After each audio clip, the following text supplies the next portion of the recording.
crime of the century was committed in 1982. 7 murders in Chicago, unsolved to this day. Despite a handful of suspects, there is no concrete evidence any of these suspects actually committed the crime. 7 people were dead, and the country forever changed because of this single moment in history. And each of the victims were completely innocent. They just decided, hey, I'm not feeling great. I'm gonna go pick up something as simple as an over-the-counter pain reliever, like Tylenol. And they died because of it. Today we're talking about the Tylenol murders from 1982. And to this day, there has been absolutely no real consensus on what happened. This has been covered at length on YouTube, and I think we have a pretty unique angle to propose in this video. For example, what if the Tylenol murders themselves weren't actually an isolated event at all? What if specialists were already recommending that tamper-proof seals should be on food to begin with?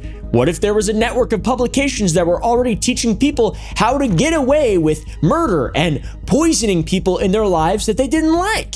Well, guys, that's what we're talking about in this video, because all those things are real and true. At the time of the Tylenol murders, Johnson & Johnson, the owning company, had to launch one of the largest recalls in American history, with an estimated $100 million impact, which is over $300 million, adjusting for inflation today. Not a single person spent a day behind bars tied to the committing of this horrendous crime. And here we are in 2026, 40 years later, and we may never know who actually was the culprit behind this horrible and tragic event. Who was the person who laced Tylenol with cyanide in Chicago in 1982? And why was this something that was entirely preventable and we kind of should have absolutely objectively seen coming? For show. Back in my day, we didn't worry about people tampering with our food. Oh yeah? You didn't? Okay. In September of 1982, a family purchases Tylenol. Now, the core focus of the Tylenol murders is those original 7 people who were the victims of this heinous crime. 7 people from Elk Grove Village to Chicago. They died because they took extra-strength Tylenol that they picked up just running their normal errands, with this popular painkiller bought easily over the counter, tainted with cyanide. Originally, these bottles of tainted Tylenol were traced to a local chain, which was the Jewel grocery store. But this particular Jewel grocery store was located at the southwest corner of Arlington Heights and Biesterfield roads in Elk Grove Village. The bottle that kicked off the entire event was purchased at roughly 4 p.m. September 28th, 1982 by Gianna Kellerman. The next day, the 29th of September, was the fateful day that the majority of the Tylenol murder victims would lose their lives. The final 2 would be pronounced dead on October 1st. It would be after these deaths that they would finally be able to piece together what was happening to these people. The first recorded victim was Mary Kellerman. Her mother purchased the bottle of Tylenol the day before on September 28th, like the others. At 6:15 a.m. on September 29th, Mary would take the Tylenol that her mother purchased from the Jewel store, and by 9:59 a.m. that day, she was pronounced dead at Alexian Brothers Medical Center, the first victim of the Tylenol murders. Mary was only 12 years old. She was born on March 9th, 1970, and she was in 7th grade, and she was Dennis and Gianna's only child. She was their entire world. She loved cooking with her mom, playing Atari with her dad. She had 3 dogs and a goldfish and had just started babysitting, and she was remembered fondly by her peers and teachers at the time of this travesty that someone so young was the first recorded victim of the Tylenol murders. What a tragedy. Now, Mary's death was, of course, a tragedy, but if any family was impacted the most by the Tylenol murders, it would be the Janus family. For the Janus family, it began on the same day, September 29th, but at 11 a.m. Adam Janus bought a 50-count bottle of Tylenol from a Jewel at a different location on Vale Avenue in Arlington Heights. By 2:33 p.m., he was transported to Northwest Community Hospital in Arlington Heights, and by 3:15 p.m. that day, he was pronounced dead. Adam himself was born in Tarnów, Poland, raised on a small farm, and his family immigrated to the United States when he was only 8 years old. He and his wife owned a small home in Arlington Heights where they were raising their 2 children, Kathy and Thomas. Adam himself worked as a postal supervisor, and he loved working on clocks. The next victim would be of the Janus family, and that would be Adam's brother, Stanley. Stanley lived in Lisle and ran an auto parts store in Chicago, and he would arrive after his brother was pronounced dead, and at 5:40 p.m., he would take capsules from the bottle of extra-strength Tylenol that was in Adam's home and clutch his chest. At 6:30 p.m., he was at the Northwest Community Hospital, the same as his brother, and at 8:15 p.m., he was also pronounced dead. Stanley obviously immigrated to America with his family the same way that his older brother did. He learned English very easily and made a ton of friends, and he was heavily tied to his Polish heritage, and he would meet his wife as a result of being set up between another Polish immigrant family. And maintaining their heritage was important to Stanley and his family as well. Stanley's wife would be Teresa Janus, the unfortunate and final victim in the Janus family.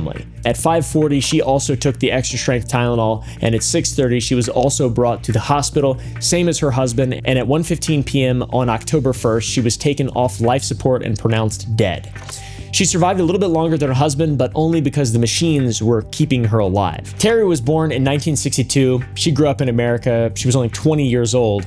Her parents had immigrated before she was born. She married Stanley on June 19th, 1982, and they had been married for just over 3 months when they would both pass away within the same few days from ingesting Tylenol. Now, it was integral in discovering that the Tylenol was poisoned because of the suffering that the Janus family experienced. Because 3 people had died within the same household in rapid succession, it became clear that something beyond coincidence was happening. One of the other victims was Mary Lynn Reiner. At 3 p.m. on September 29th, she bought a 50-count bottle of regular Tylenol at Frank's Finer Foods in Winfield. And like the other bottles of Tylenol, someone had already been inside hers and had mixed in with the regular capsules 6 extra-strength capsules, with 4 of them being loaded with cyanide. At 3:30, she took at least 1 capsule and fell into a coma. At 5 p.m., she was brought to Central DuPage Hospital in Winfield, and the following morning at 9:05 a.m. on September 30th, she was removed from life support and pronounced dead. Mary was born in 1955 and one of 8 kids. She and her siblings were raised in Villa Park, Illinois. She was known by Lynn to those who loved her. And Lynn had given birth to her 4th child, a son, just 6 days before she collapsed. Then Mary McFarland would be the next victim, but unfortunately still not the last. At 6:35 p.m. on September 29th, Mary told her colleagues at Illinois Bell that she felt dizzy after taking Tylenol at their workplace. The paramedics would arrive 2 minutes after this, and she would be taken to Good Samaritan Hospital in Downers Grove. By 3:18 a.m. on September 30th, she would be pronounced dead. Mary was born in 1950 in Chicago, one of 5 siblings. She was a sales rep at Illinois Bell Telephone in the Yorktown Shopping Center and had 2 sons, Ryan and Brad. Her own bottle of Tylenol had come from a Woolworths in that same shopping center as the others. She had gone through a divorce 2 years earlier, but her family, her 2 sons, were everything to her. Paula Prince would be the last recorded victim of the Tylenol murders. At 9:16 p.m. on September 29th, she paid $2.39 for a 24-count bottle of extra-strength Tylenol at a Walgreens on Wells Street in Chicago. So the Tylenol finally left the suburbs and is now in Chicago. This bottle didn't come from a Jewel or a Frank's, and by the time this was all over, tainted bottles would turn up at 6 different chains across the Chicago area, so whoever did this made plenty of rounds. At 9:30, Paula would take the Tylenol at her Chicago home, and it wouldn't be until 5:40 p.m. on October 1st that her body was discovered. Her friends found her after she missed a dinner and never showed up for a flight, and investigators later concluded she had died that first Wednesday night before a single warning had aired and before anyone had said the word cyanide on television. Paula was already gone. She was the last victim of the Tylenol murders and was dead before anyone knew that there was even a killer murdering people using Tylenol. Paula was born in 1946, and she was the youngest of 4 kids and was a United Airlines flight attendant. She lived in a high-rise condo in Chicago's Old Town neighborhood, a completely beautiful part of town, by the way, and she just had started a party planning business. As you can imagine, this took the country by storm. So what was the official response? The first person to connect the similarities through all of this was the nurse Helen Jensen. She was the village nurse of Arlington Heights and the town's only public health official. The person who did everything from flu shots for firefighters to home care for cancer patients. She was a multi-talented individual. And on the night of September 29th, she was called to Northwest Community Hospital where the Janus family was dying. She interviewed Adam's widow through a relative who translated, and she caught the one thing that all 3 victims had in common: Tylenol. So she got a key to the Janus house and went there herself. She found the bottle on the bathroom counter and the receipt in the trash can. It had been purchased that day, and there were 44 capsules left in a 50-count bottle with 6 missing. 3 people, each taking the recommended 2. So she drove back to the hospital, put the bottle down in front of the medical examiner's people, and told them it has to be the Tylenol. They, of course, were skeptical. So trusting her own intuition, she said it again and stomped her foot and said, "There's something in the Tylenol." Then she went home, poured herself a scotch, and cried herself to sleep. Years later, she summed up that night in one line. She said, "I'm a woman and a nurse. No one was going to listen to me." Luckily, somebody did listen. The bottle ended up with Nick Pishus, an investigator with the Cook County Medical Examiner's Office, and Pishus noticed something, that the Janus bottle and the Kellerman bottle had the same control number stamped on them, MC2880. He called Edmund Donahue, the Deputy Chief Medical Examiner for Cook County, at his home, and Donahue told him to open the bottles and smell. He smelt burnt almonds, that's cyanide. And Pishus happened to be in the roughly 60% of the people who can actually smell it. Some people have genes that don't allow them to smell the almond smell of cyanide. Donahue then got the county's chief toxicologist, Michael Schaefer, to test the capsules overnight. 4 of the 44 remaining capsules were packed with 550 to 610 milligrams of potassium cyanide each, which is nearly 3 times a fatal dose. Then the same connection was made a second time that night, completely independently by 2 off-duty firefighters. Philip Capitelli in Arlington Heights had heard about Mary Kellerman's death through family, and his friend Richard Keyworth, a firefighter in Elk Grove Village, compared notes with him over the phone. The little girl had taken Tylenol before she collapsed, and the only common thread in the Janus house was Tylenol as well. So those 2 firefighters trading and calming over scanner traffic on their day off had cracked the same thing that the village nurse had. And that opens the interesting question. Not every pill in the Tylenol bottle was laced with cyanide. So could the Janus family have just been very unlucky, coincidentally so, or did the killer purposefully put the pills that were laced with cyanide near the top? Either way, the next morning, authorities were holding an emergency press conference advising the public not to take Tylenol. So they acted very quickly.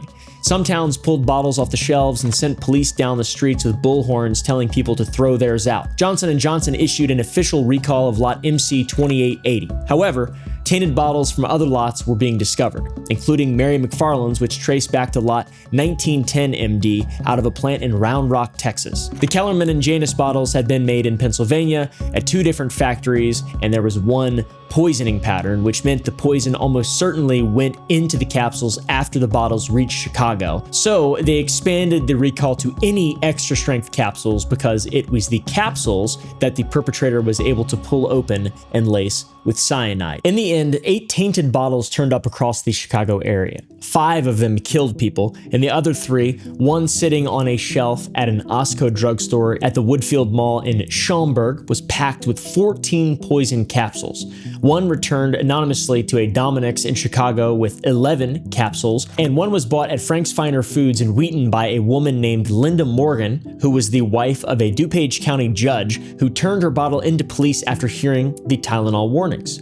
Hers had 7 poisoned capsules in it, and she had actually opened one of the capsules with her bare hands, not knowing that cyanide could be absorbed through her skin. Her words were, "I was very lucky I didn't take the Tylenol. Yeah." Ultimately, Johnson & Johnson would warn hospitals and distributors and halt their Tylenol production entirely. There was a nationwide recall of all Tylenol capsules on October 5th, 1942, with 31 million bottles being in circulation, a retail value of more than $100 million at the time, which adjusted for inflation is around $334 million. They put out advertisements telling people not to consume any of its products that contained acetaminophen because only the acetaminophen Tylenol had been tampered with, and they offered to exchange all Tylenol capsules already purchased for solid tablets. Before the murders, Tylenol owned roughly 37% of the American painkillers market, and within weeks, it was down to 7%. Within about a year, they had won nearly all of their business back. In fact, business schools still teach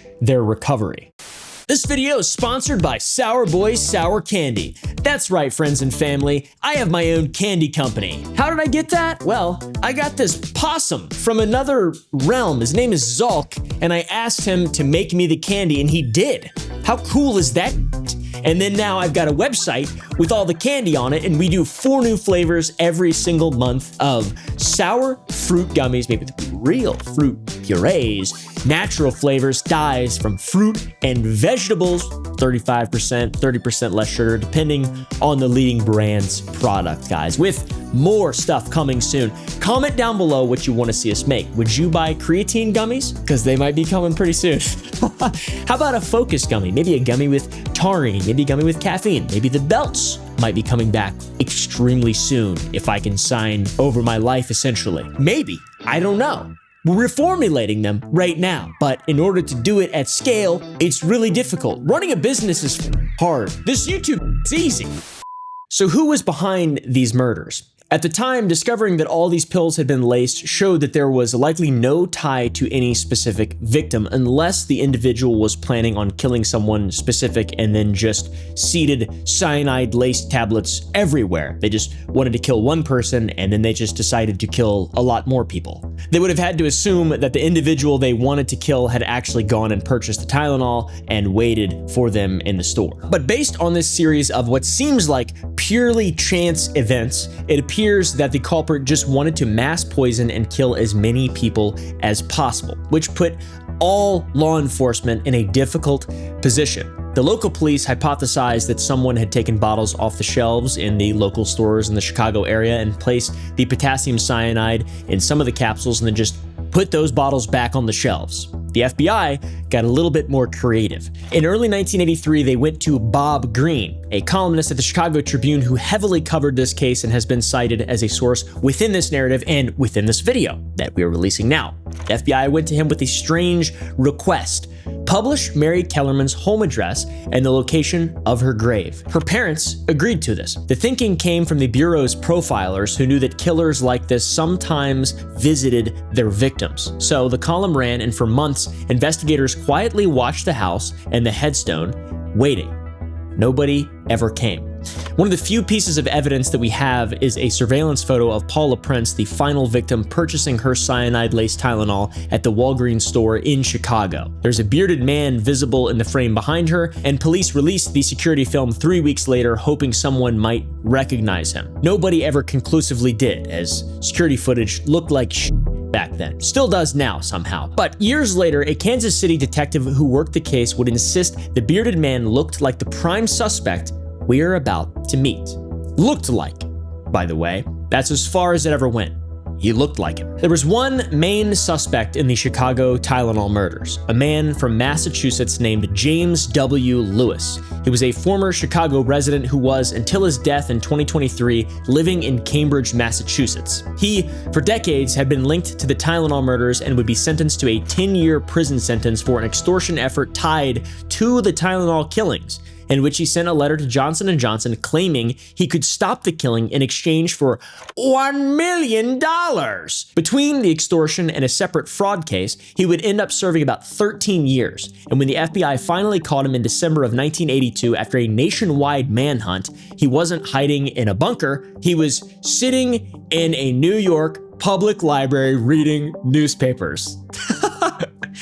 Crazy! So, who was James W. Lewis? He was born in 1946, which would have put him at 36 years old at the time of the murders, and he was born in Memphis, Tennessee. He and his siblings were abandoned by their mother at a motel after their father had abandoned them. He would be adopted by Charlotte and Floyd Lewis, and he had a pretty problematic childhood, aside from the double abandonment. At the age of 20, he attacked his adoptive mother with an axe and was voluntarily committed to a state mental institution where he would spend 2 years. He would then move to Kansas City, Missouri, and work as a tax preparer. There is a case from those Kansas City years that you should know about. In 1978, Lewis was charged with the murder and dismemberment of Raymond West, an elderly man who had been one of his tax clients. The charges were dismissed because the evidence against him was ruled illegally obtained. He walked away, and I'm not going to pretend that it is a conviction and that that actually happened or whatever. But this is just all a thing that's true about the man who would become the prime suspect in the mass poisoning and Chicago Tylenol murders. It seemed for a while like his life was back on track, in spite of those events, and he would marry Leanne, who he met in college. They would have one daughter, Toni Ann Lewis, who in 1969 would be diagnosed with Down syndrome and die in 1974 due to complications from a congenital heart defect.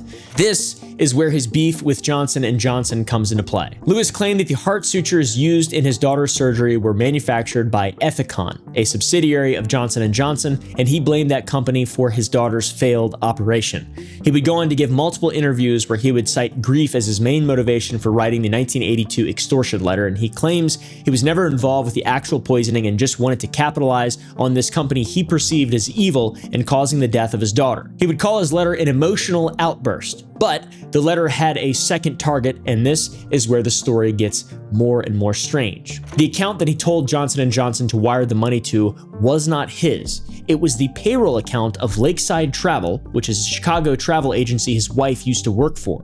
Lewis claimed the whole thing was really an attempt to frame and embarrass her former boss, who he blamed for bouncing her paychecks.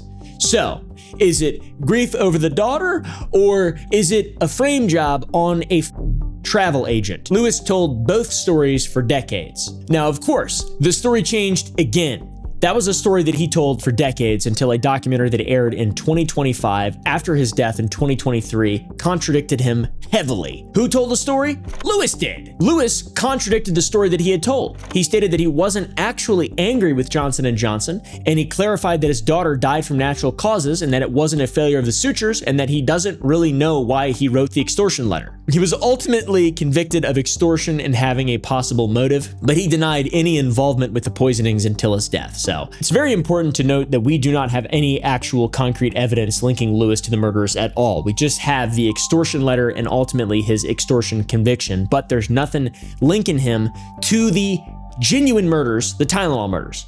Extortion, separate. In 2010, Lewis and his wife provided DNA samples and fingerprints to investigators. And that is huge because testing on 3 of the tainted bottles had recovered DNA that had never been identified. DNA that did not belong to the people who handled the evidence. Lewis's samples did not match it, so it sort of leads to the notion that Lewis was an innocent man all these years and is just guilty of being a weirdo idiot. But in spite of that, he's still considered the prime suspect. He's dead now, though. Rest in peace. There's 2 more things in his file, though. When investigators searched his old Kansas City home, they found a poisoning handbook, and his fingerprints were on the pages about cyanide dosages. And in 2022, 40 years after the murders, members of the original task force went public saying they believed there was a chargeable circumstantial case against Lewis, and they pushed prosecutors to file before he died. They did not. And he died in July of 2023 at the age of 76, uncharged. There are a handful of other suspects that you pretty much have to jump through hoops, literally, in order for them to be considered a suspect. The first is Roger Arnold, who's the strongest of the alternative suspects. He was a 48-year-old dock worker at a jewel warehouse in Melrose Park. However, the tainted bottles showed up across 6 different chains, which makes his jewel connection almost meaningless. What actually put him on the radar was a Lincoln Park bar owner named Marty Sinclair, who reported that Arnold had claimed to have cyanide before the murders and had talked about killing people with his white powder. And within his home, they did find chemistry equipment, laboratory glassware, firearms, and literature on how to make cyanide. Specifically, a copy of a book called The Poor Man's James Bond, which was a 1970s survivalist manual that includes instructions for producing potassium cyanide. However, the powder that was recovered from his home was not cyanide, it was potassium carbonate, which is not poisonous or dangerous. Brother had some salt of tartar in his house or some pearl ash. Similar to Lewis, there was no forensic evidence linking him to the poison bottles. He was just one of many people in the 70s going around bragging about poisoning people and talking about cyanide. Arnold was questioned and released without charges, and he refused a polygraph like a boss. Investigators never fully let him go. In 2010, after Lewis' DNA came back with no match, they went as far as exhuming his dead corpse to test his DNA against the bottles. It did not match either. Interest in him resurfaced anyway with the 2025 documentary series Cold Case: The Tylenol Murders, which used archival footage of him and walked through why he looked good for it and why the evidence never got there. And actually, crazy story about this guy, 8 months after the Tylenol murders, Arnold shot and killed a man outside a Chicago bar. He believed he was shooting Marty Sinclair, the bar owner who had reported him to the police. He wasn't though. The victim was John Stanisha, a 46-year-old computer consultant and father of 3 who had nothing to do with anything. Arnold was sentenced to 30 years and served about 15. Now I have a question burning on my lips. Why would you try to kill someone who linked you to the murders if you were innocent? That is genuinely the most compelling thing tying Arnold to the case, and the DNA says that he didn't do it at all. Whatever Arnold was, the case's paranoia got one more innocent person killed. One of the other suspects was a man named Kevin Masterson. Investigators wanted to talk to him because he held a grudge against Jewel. That's right, he hated Jewel. He and his wife had sued the chain years earlier, claiming she was roughed up by store security over a shoplifting accusation, and he blamed that whole episode for their divorce. That's the guy though, not the store that did that. That doesn't even make any sense. That's the grudge, that's it. The FBI looked for him nationwide, and he walked into their Los Angeles office and was just like, listen guys, here I am. There was never any evidence connecting him to the poisonings. He was never charged with anything, and authorities dropped their interest in him almost immediately because obviously, again, it's just linking people to Jewel, and multiple chains were in possession of the tainted bottles. So I don't understand the obsession with Jewel. Sure, she had some hits in the 90s, but she's really fallen off. I'm just kidding. I would never slander Jewel. Jewel's awesome. So we've got no arrests and no evidence. We have some compelling stuff. One of the most compelling things is that Lewis, after he was arrested, agreed to help the FBI. Pretty interesting. He came up with sketches and flowcharts showing how a killer could potentially put cyanide in capsules with no real knowledge. Now, obviously, that's not proof that he did it, but it is suspicious. Thankfully for Lewis and his innocence, Lewis always talked about the poisoner as someone else entirely and not referring to the poisoner in the first person. He once described the poisoner as a heinous, cold-blooded killer, a cruel monster, just in case you guys didn't believe his innocence there. One of the only theories that might actually be the reality is that there was just an unknown tamperer, just a guy that decided to do it. And that also makes some pretty good sense, to be honest. And it has to do with the fact that there was a problem going on in society, and there were warning signs of this. There's a series of scholarly papers and reports showing that things like this were already happening, and there were publications teaching people how to do this. This has resulted in many investigators believing the killer was someone who was never identified, someone who went and purchased the Tylenol, opened the bottles, replaced several capsules across the top with cyanide, resealed the bottles, and returned them to multiple stores in the Chicago area. This makes the most sense because the contaminated bottles come from a variety of manufacturing lots. It wasn't just one lot, it was in multiple different areas, and that only the Chicago area stores were directly affected by the cyanide. So the tampering occurred after they left the factory. It wasn't tied to any one specific chain or store, and while it was just in the Chicago region, it ranged from the suburbs to the city of actual Chicago. Investigators concluded that whoever did this wanted to terrorize that local area, and that's about all we really know. Very obvious. In a 1983 article titled "Packaged Death: Forerunners of the Tylenol Poisonings," a crime historian named Albert Borovitz called the Tylenol murders depressing proof that there is no new evil under the sun, because there had already been a poisoning cycle in America almost 100 years earlier, and it was the same, essentially, as this. In December of 1898, Harry Cornish, the athletic director of the Knickerbocker Athletic Club in New York, received a gift in the mail at the club: a silver toothpick holder and a 1-ounce blue bottle of Bromo Seltzer, a popular headache powder at the time. There was no card. The club members laughed it off as a prank about holiday drinking, but our boy Cornish took it home to the apartment that he shared with 2 relatives, and one of them, Catherine Adams, was delighted because the holder happened to match her silverware. Beautiful. A few mornings later, she woke up with a dreadful headache.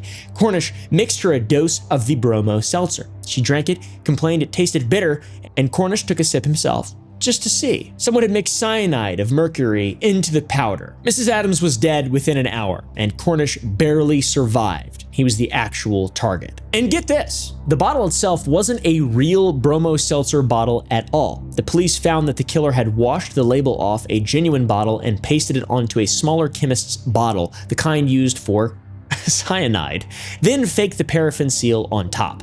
One account described that seal as thick and irregular, as if pressed down hurriedly by human fingers. A counterfeit safety seal in 1898. Of these, it was the end of a wave. Through the 1890s, America had a run of poison by mail murders. A doctor who mailed arsenic-laced whiskey to a wealthy widow in 1891, a spurned woman named Cordelia Botkin who mailed arsenic chocolates to her lover's wife in 1898 and killed 2 people, poisoned sugar, poisoned patent medicine, and more. The bromo seltzer killer was imitating all of them, and he was even copying himself. A member of the same club had died weeks earlier after taking a mailed patent medicine laced with the same rare poison. They did catch a man for it, a man by the name of Roland Molyneux, who had grudges against both victims. He was convicted and beaten, tickled to death. But unfortunately, the conviction was thrown out on appeal, and a ruling law students still study today. And at his retrial, the jury acquitted him in 12 minutes. So, packaged death delivered from a distance with no witnesses. Juries couldn't convict that in 1902, and prosecutors couldn't even charge that in 1982. The Tylenol murders were not unique in that there was already a series of horrible poisonings going on leading up to that point, yet nothing was being done by the FDA to create tamper-proof products that could prevent things like this from ever recurring. Obviously, we have it now. We take it for granted because it hasn't been around forever. Believe it or not, you had lawyers and academics arguing that the FDA wasn't responsible for what happened and that the manufacturer wasn't responsible for what happened because despite the fact we live in a world of terrorism, hijackings, assassinations, and people constantly being afflicted with their daily share of abrasive beatings, it seems fundamentally unfair to impose on a manufacturer the burden of having to anticipate this wretched, random, repugnant act of psychopathic conduct. That's real. It just seems so obvious, though. It just seems so obvious, you know? Their argument boiled down to the idea that a company has no legal duty to anticipate a psychopath, unless you could show the industry was on notice and that tampering like this had happened before and been ignored. The families tested that pretty weak argument, and within a week of the deaths, 3 of them had sued Johnson & Johnson for a combined $35 million. The first case was filed by Adam Janus's widow, who was also named Teresa Janus. It took 9 years to resolve that case, and in 1991, on the eve of the trial, Johnson & Johnson settled with the families for an amount that is sealed to this day, and the settlement came with a statement from the family's own lawyers that nobody should infer the company believed that it contributed to the deaths. Which I understand, but like, it seems so obvious now. But one set of lawyers writing in early 1983 spotted the twist in all of this well before it happened. The moment the government required tamper-resistant packaging, every company in the industry is officially on notice that tampering happens. So the one defense that manufacturers had, that nobody could have foreseen this, dies the day that that regulation is born. So the fix for the crime is also the thing that makes it the actual company's issue. It's pretty ironic to see the legal world wrestling with that sort of recommendation at the time, because in the world that we live in now, that is literally exactly what happened, and it's what continues to happen. The FDA and manufacturers put tamper evidence seals on everything, and no drug maker will ever again get to claim that they couldn't have seen that coming. Come on, guys! Now, a slightly different thought. In a study published in 1988, well after the deaths from the Tylenol murders, a forensic psychiatrist named Park Dietz published a paper focusing on the product tampering and poisoning advice in revenge and murder manuals. That's right, guys. Revenge and murder manuals. Dietz reviewed 18 different publications that advocate for the use of product tampering and poisoning methods as techniques to get revenge against individuals and corporations. Some of these methods would or could result in committing murder and other serious bodily harm. These books were not ordinarily sold in bookstores. Thank God they didn't get advertised on TV or the radio, but they were not incredibly difficult to get. So some of these at the lesser end of the spectrum are things like Soldier of Fortune or The American Survival Guide, which are still somewhat accessible in legend today. The more extreme books could be bought through mail order from suppliers who might also sell you knives, firearms, and military equipment. In fact, the study identified Paladin Press as the leading publisher of books that offered instructions on the commission of crime and harm. The books published by Paladin Press taught martial arts, lockpicking, smuggling, revenge, how to construct silencers, how to convert semi-automatic pistols and rifles into machine guns, how to build incendiary devices, explosives, and booby traps. Also, how to kill with bare hands, guns, knives, and every other way imaginable, including how to tamper with products and poison unsuspecting victims. I'm all for freedom of the press. All right, guys, I'm all for freedom. But that seems a little crazy. Okay, guys. That seems a little crazy. Your publication is you do what? You publish what? One of the earliest pieces that the author found was in 1972 in the book The Poor Man's James Bond, which we talked about a little bit earlier, distributed by Paladin Press. It's the same book police pulled off Roger Arnold's shelf. It was written by a fellow named Kurt Saxon, who claims that the anti-gun movement forced militants to look for alternative weapons. He gave specific, detailed information on how to taint and produce various poisons, including cyanide, in a way that wouldn't arouse suspicion. And these books were ongoing. They existed before the Tylenol murders, and they exist after. And with this kind of material just sitting out there, the responsible move is for the FDA to do what the FDA did. Force the adoption of tamper evidence seals and try to make sure this never happens ever again, because there's apparently... I didn't know about all that stuff. I didn't know about that. If we think about two of the names from the last chapter, Roger Arnold owned the poor man's James Bond, and James Lewis's fingerprints were on the cyanide dosage pages of a poisoning handbook in his old Kansas City home. People just had this stuff.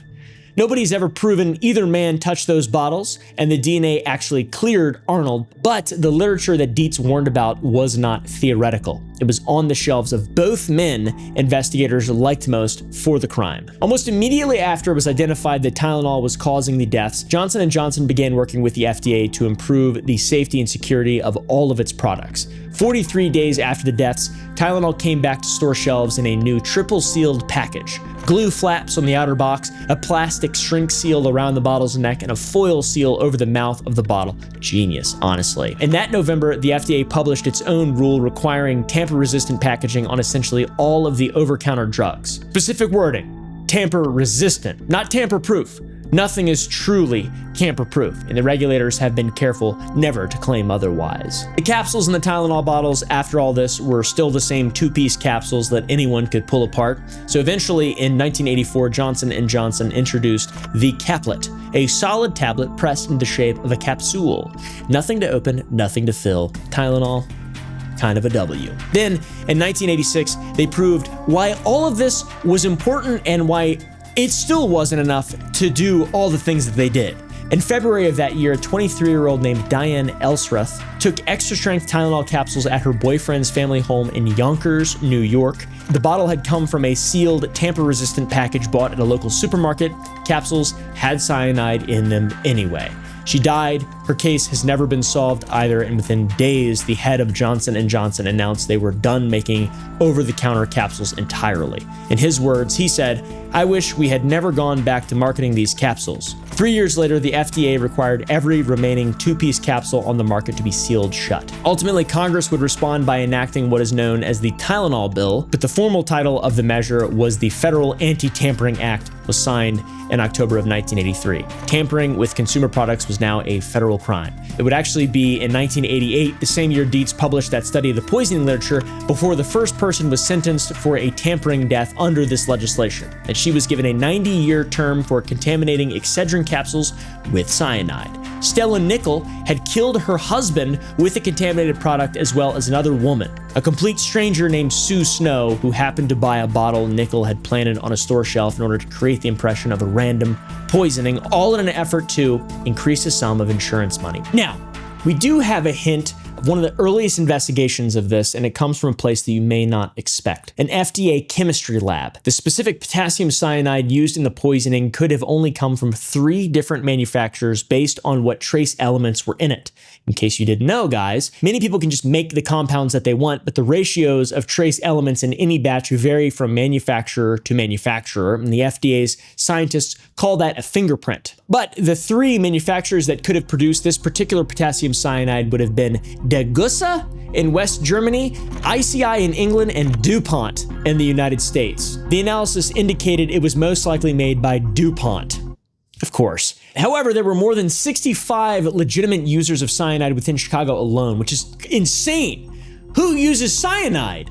hospital labs, universities, steel mills. Either way, boiling that down doesn't give us any real information. The same lab spent the fall of 1982 running roughly 300 suspect samples from the copycat wave that followed in Chicago. More than 270 tampering incidents were reported nationwide in those weeks, and about 36 of them turned out to be genuine. Investigators kept pulling threads for decades after, and in 2011, the FBI even requested a DNA sample from Ted Kaczynski, the Unabomber, in connection with the case. He said he had never possessed potassium cyanide and nothing ever came from that. We know that the cyanide was most likely made by DuPont. We know that the leading suspects likely were not the killers. So does that mean that this was all a single lone individual who had read the wrong content and decided to cause as much mayhem as possible? Maybe. I don't know. Ultimately, the conclusion is that 7 people lost their lives due to negligence of manufacturers, in my opinion. It could have been nipped in the bud way earlier. Things could just be tampered with exceptionally easily, and there's books about it. And these companies and the FDA just acknowledged it, didn't do anything about it, and finally, after a massive loss of life and revenue, they fixed that problem. But the crime may never be solved. Lewis himself died in 2023, and the DNA and fingerprints that he gave back in 2010 along with his wife's never match anything.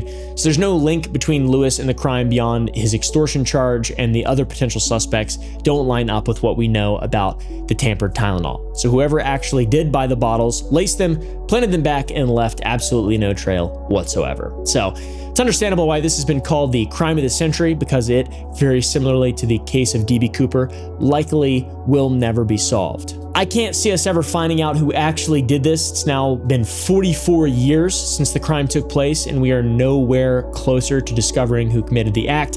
Potentially could have just been the perfect storm, with publications teaching people how to successfully poison things and kill people that they don't like, and then just manufacturers and the FDA not requiring tamper-resistant seals. You didn't need to be anybody special at all. You could just go get cyanide, which is easy to get. So with any adequate amount of coaching from a publication, any amount of small research, you could just successfully kill and poison people. Any person off the street could have done this. So anyways, that's the Tylenol murders. Thank you guys for watching. If you enjoyed, press the like button down below, and I'll see you in the next one.